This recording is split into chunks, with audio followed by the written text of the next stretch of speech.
How's it going, guys? Welcome back to another video. Today we do have quite a few tips and tricks.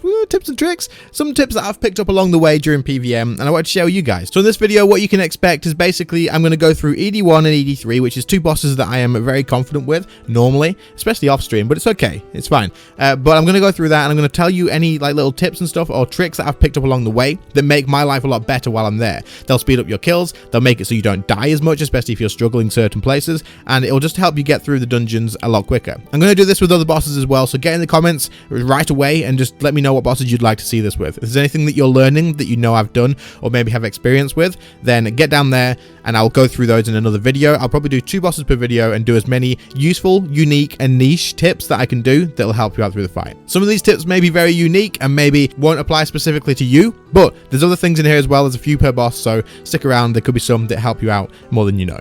If you enjoy the video, leave a like, subscribe to the channel if you're new. Let's go.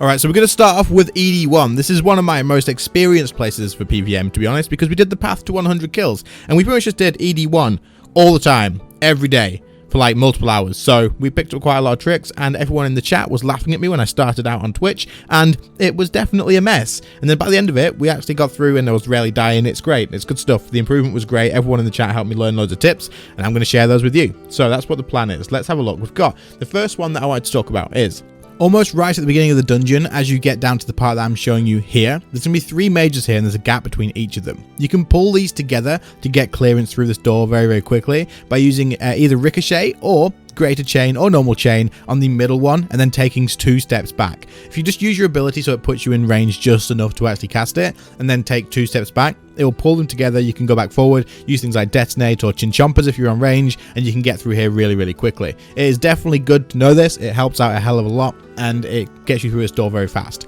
It's important to get through this door fast because the way Elite Dungeons work is everything will chase you forever. As long as there's not something in the way like a door or a ledge or something like that, they will chase you as far as they can. So you could have a lot of things behind you shooting you with range or hitting you with magic, and it is definitely going to help to get through this door before you get stun locked and get bleeds on you and get absolutely destroyed. Next up, just before Masuta, you can actually bladed dive and surge past these rogues. I'll show them on screen for you right now, but these rogues are a pain in the ass and they will kill you a lot. There was something when I did my ED1 runs called the Walk of Shame. These little bastards were literally the cause of the whole thing. I swear to God, these are a pain in the ass. When someone showed me that you can do this, it changed everything. All you want to do is stand right here and then bladed dive forward and then surge at the exact same time, and you will do what you've just seen me do. We'll skip straight through, and these little buggers won't aggro on you. All you can do is walk off to the side and clear off the next mobs, and it's definitely easier to go to the right-hand side as well, because that way you're not going to get more rogues that are on the left-hand side. The rogues are insanely, they do so much damage. Just stay away from them. If you can avoid them, then definitely do that. If you do accidentally pull these, because sometimes you're still going to do it wrong, it'll just happen. Your person will walk forward a little bit and you'll pull them. Just keep an eye out on this, because if you do see them come, what you want to do is make sure you pray range and use devotion when they start attacking, because they'll use their spec straight away and that will kill you almost straight away as well. Once you've got past Masuta, you're going to want to kill 3 pillars to be able to get through to Seiryu. If you're on magic, you can actually just use greater chain and then detonate the middle one and it'll clear them all off in 1 hit. Or if you're on range, you can actually use demoralize, which is from the Scare Tactics ability codex, super cheap on the Grand Exchange. You can push the pylons together and use chins to kill them off as well. It just gets through a little bit quicker. It's literally going to save you like 3 or 4 seconds, but if you do this 100 times, it saves you a few minutes. And if you keep going, like, you know what I mean, it's going to add up, it's going to save you some time. It's definitely worth doing. Not only that, if you can kill them all off in 1 go, you're going to take less damage as well.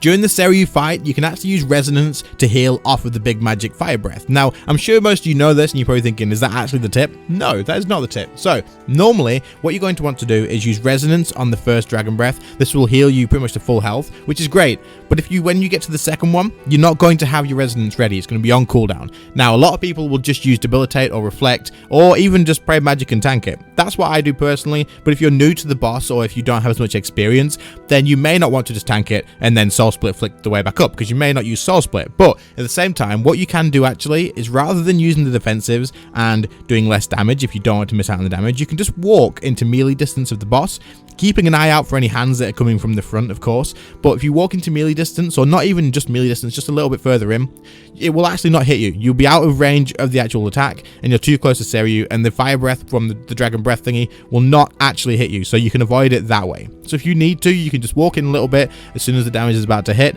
you'll dodge it, and then you can walk back out and you can res the next one. Like I said, this is definitely something that can help you keep your DPS up, as you are walking in, you can still keep casting spells, you can still keep firing off arrows or bolts or whatever you're using. And if you're in melee distance anyway, because you're using melee, then you probably already know this because you probably never get hit by the dragon breath.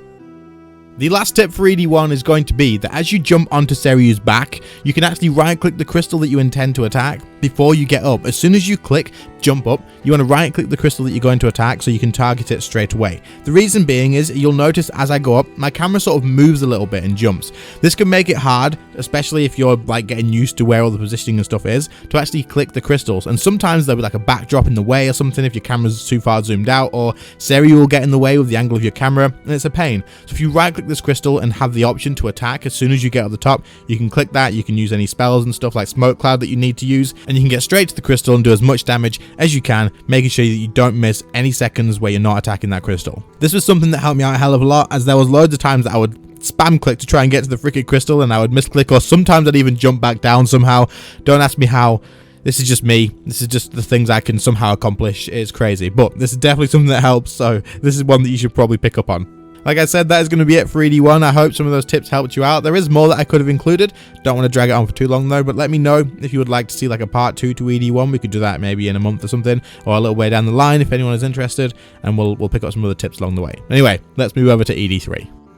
Okay, so ED3 is another boss that I have done quite a lot of, probably about 300 runs at this point, which isn't as high as most people, but I definitely do ED3 a lot more than I do much of the other stuff in the game as well. So I'm quite comfortable with this boss too, and it's one of the many places that I don't bother bringing a Ring of Death, except I probably should when I'm on stream because there's some massive disasters. But anyway, that's fine, that's beyond the point. When it's on stream, it's completely different. So, ED3, some of the tips that I do have for you are going to be very, very specific, like I said, and very niche and stuff, things that will just help you out along the way and aren't just like specifically bosses only. So, for example, not long after you get into the dungeon, after the second barrier opens, you're going to run through and up a little path. There's going to be a group of mobs all stood around here. You can see on screen which mob I'm showing you right now. If you're on range and as you run up here, you wait just literally one tick of the game, or like a split second of the game, the mobs will start gathering together. If you then use Chinchompers and a stun on the front one, you will bind them all together and they'll be nicely stacked for you to clear. The same goes for magic, but in this way you want to use Ice Barrage with manual spellcasting enabled. This means you can just cast whichever spell you want whenever you want to.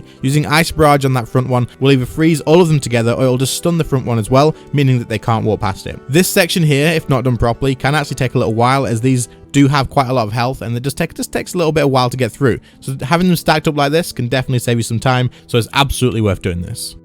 Next up, we get ourselves to the Crashing Leviathan, which is the first boss of ED3. Now, if you're using range or magic here, it is ideal for you to get your Sunshine or your Death Swiftness down in front of the boss, directly in the center, as fast as possible. The reason being is you can put it down the middle, then you can stand to the edge, and that way you can stay in your Death Swiftness or your Sunshine for the entire duration of it. The reason you want to do this is obviously because then you can do more damage, but it's important to put it in the middle because you're going to be moving side to side in this fight, right? He's going to swing his head side to side, and you're going to want to avoid that. But if you keep this directly in the middle, you can still stay in your Sunshine or your Death Swiftness while you move side to side. So it keeps you in your damage buff, you're still avoiding the mechanics, and of course in the beginning, he's going to use his big, massive Acid Breath attack, which will pretty much kill you if you're stood in front of it. So the best way to do this is, as soon as you get into the room, walk down very slightly, and then use Bladed Dive and Surge at the same time, targeting your Bladed Dive in front of the boss. That way your character will surge and then Bladed Dive directly in front of the boss. Drop your Sunshine, drop your Death Swiftness, use your Vuln Bomb, whatever you need to use, and then step off to the side immediately. If it's done correctly, your Sunshine will be directly in the middle, as you can see on screen, and if done wrong, then you might be dead. But don't do it wrong, you'll be fine. As long as you remember that once you put your Sunshine or Death Swiftness down that you want to move to the side, just remember to step to the side. If you make a mistake, just step to the side. Don't worry, you can still put your Death Swiftness down somewhere else. It's not the end of the world. Just make sure you get out of the way for that attack. No one wants you to die. Like I said, this is really useful because it's just going to increase your damage a lot, be able to stay in your Death Swiftness through the entirety of its duration. Next, we get ourselves to the bridge where the Sea Horrors and one of the mages are. You've also got the skeletons on the side throwing rocks at you or whatever they're doing, hitting you with range damage, and this is kind of a place where this stresses a lot of people out. But I noticed a trick. Now, I'm not 100% sure if this works on range as well, but you would have to check it out. I assume it probably would, but on magic, if you hug the right hand side of the bridge as you run down it, and then click on the right hand side Sea Horror from when you are out of range, and just use something like Greater Chain, You will run into range, but you will only run into a certain distance to allow you to attack the sea horror. This will actually put you on the perfect tile for the sea horrors to retreat and get stacked up nicely in the corner. Both of them will move back, and the mage will be stuck there with them as well. What you can do because you're on magic is use combust after your greater chain. Because they will be walking backwards, they will walk your combust, and then you can swap to a staff and use Fortic to be able to use an ice barrage. If you ice barrage these together, it will hit both sea horrors, it will hit the mage that you need to kill as well to open the door, and then you can literally step forward, they will not be able to hit you, charge up a detonate, use a tsunami on them or something like that with a detonate, dragon breath, whatever you want to use, some AoE, and get them cleared very quickly. It is super useful to know. I find this a hell of a lot easier to get through here doing this, and it's definitely something that's helped me out. Using this on range would probably need some testing. I haven't actually tested it myself, but I know that magic has one tile more in distance as well for actually casting abilities, so I feel like that one tile could be the difference between it working or not. But it's definitely worth testing out if you do use range. Chuck on your chin chompers, make sure you do the exact same thing, let them walk backwards, use a stun with chin chompers on, and then just AoE them down. If anyone tests this, let me know in the comments. Does it work with range or not? I've got a feeling it might not. During Taraket, if you do struggle with the corpse carrier which summons all the skeletons, if you have access to the Undead Slayer ability, which is definitely something you would get if you're going to be doing a lot of ED3, I highly recommend it. It makes Taraket a hell of a lot easier. Like, it is definitely worth your time in getting it. It will increase your damage by 15% on undead, but what you can do is use this on the corpse carrier, and that's what I do. What I would suggest you do is, as soon as you get into the fight, use your Undead Slayer ability on Taraket, so you're doing a ton of more damage to him, and then by the time the corpse carrier does spawn, assuming you let that spawn second, it's going to be ready for that again. What I do on magic is, as soon as he spawns, I will charge detonate, I will activate my Undead Slayer ability, and then I'll release detonate with a wild magic and an auto attack, of course, and that'll do as much damage as possible in one tick. And then as soon as that's done, I'll just use asphyxiate or any other abilities, and he usually dies in a few seconds. This stops him from summoning a absolute ton of skeletons, makes your life a hell of a lot easier. On range, you could do definitely the same thing. All you're going to want to do is make sure your death resistance is down, make sure you use the Undead Slayer ability as soon as he spawns, and then just fire off any big attacks. So you can use a snapshot, rapid fire, and then just any other big attacks that you do have, whether it's greater ricochet to help clear out the skeletons as well. These things are all going to help, and with the Undead Slayer ability, you will probably be hitting damage cap almost every time, meaning that this thing is going to die super quick. Doing this will then probably allow you to use the Undead Slayer ability one more time on Taraket before the fight ends, meaning you can get the last little bit done pretty quickly as well. But saving this ability for this corpse carrier is something that made my fights so much easier. The only times I would die in this, it would be literally if I let the skeletons grow too much. If I screw something up and all the skeletons summoned, it stacks with a portal or something.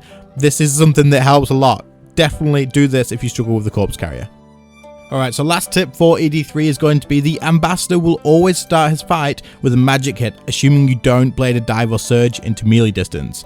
This is really useful to know because you can actually use a Devotion before you start the fight for absolutely free. It doesn't cost you any adrenaline as long as you are out of combat. Assuming you've come from Ward's Retreat and you don't have a target and you charge your adrenaline to 100% from the crystal, before you enter the fight, just make sure you cast Devotion and then surge your way in, and the first hit will be a magic hit. As long as you're praying magic, it will do nothing, and then you can swap to range and still get a few hits out of Devotion. This is pretty common knowledge, but it's definitely something that can save you a few pieces of food, and I know plenty of people who don't do it because they don't realize that the first hit will always be magic, like always magic. So it's obviously going to be someone who is a learner that this is useful for, but if there's anyone that is learning the boss and you aren't aware of this, I hope it helps you out. I hope it saves you that one piece of food that maybe you need at the end of the fight. Alright, so like I say, that was our last tip for the Ambassador as well, or ED3. I hope that these tips have helped you out. I know that it is a bit of a different video. It's not like a guide, it's just little tips and stuff that I've picked up along the way during my PvM times, but these things can make a difference in your fights, and it's stuff that you'll just start doing stuff throughout the entire thing of doing any bosses or any dungeons and stuff. So I do hope this has helped anyone out at all. If it has helped even just one person, then it was worth making. Let me know in the comments if it has. I'll be very interested in hearing. And of course, if you enjoyed the video, leave a like on it. Subscribe to the channel because, guys, it's like 75% of you guys that watch all of the videos. YouTube tells me 75% of you watch all the videos and you haven't subscribed yet. What the hell? Click the subscribe button. If you enjoyed the video, click the subscribe button. But other than that, guys, thank you all so much to my channel members for the extra support. I really appreciate it. Your names will be on screen right now. If anyone else is interested in joining the channel members to support the channel while also getting yourself some perks as well, then click the join button by the sub button. You can have a scroll through what the perks are. But other than that, thank you all so much for watching. I really appreciate it, and I will see you all in the next one. See you later, guys. Bye.